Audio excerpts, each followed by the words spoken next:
could design your baby's features, would you? According to LA's Fertility Institute, prospective parents can select eye color, hair color, and more. The technology is called pre-implantation genetic diagnosis, or PGD. It was created to screen for disease, then used for gender selection. Now this clinic plans to allow parents to select physical traits. I would predict that by next year we will have determined sex with 100% certainty on a baby, and we will have determined eye color with about an 80% accuracy rate. Dr. Jeffrey Steinberg is a pioneer in vitro fertilization.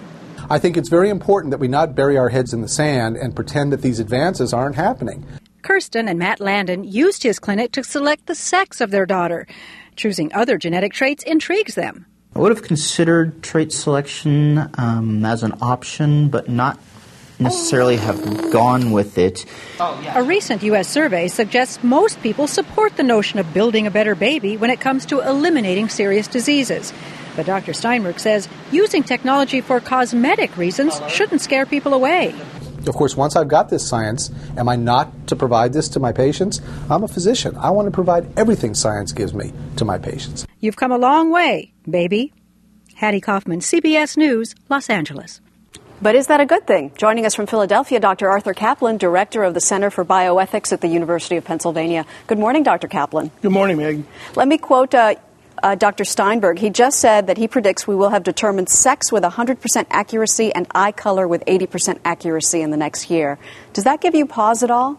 It does. I think he's wrong. I don't think we're going to get to eye color and hair color and freckles for a couple more years, but he's right in principle. We're headed that way. It is going to be possible to pick traits not because of diseases or avoiding dysfunction, but because somebody has a taste for a particular child or a preference for a particular child. He says that if it is available, why not offer it to his patients? He says he has the obligation as a doctor to do so. Do you agree with that? I disagree completely. There are really three things, Maggie, to think about here. One is when you move away from diseases, who's to say what's the better trait? Is it better to be redheaded than it is to be brown-haired? Is it better to have freckles or not?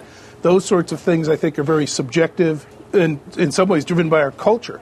Secondly, you're going to have the rich using these technologies, and that's going to advantage them further. It's not going to be something the poor get to do. Mm-hmm. Lastly, you got a problem here. Why are doctors in this business at all? The doctor said, I have to serve my patients, but is this just a cash business where you'd say, I want a child with short arms, I want a kid with athletic ability? Mm-hmm. Yeah, okay, well, we'll do that. Is everything and anything for sale at the fertility clinic? The case of the woman who had octuplets has raised so many debates like this. Mm-hmm. The doctor who implanted 6 embryos is being criticized. A lot of people say there should be a law prohibiting that. Do you think there should be laws prohibiting this? Yes, absolutely. And the time to start this discussion is right now. For example, I don't think you should get any of these traits offered to you without some counseling. So you can think about, well, is this that important to me? Is this really going to make that much difference?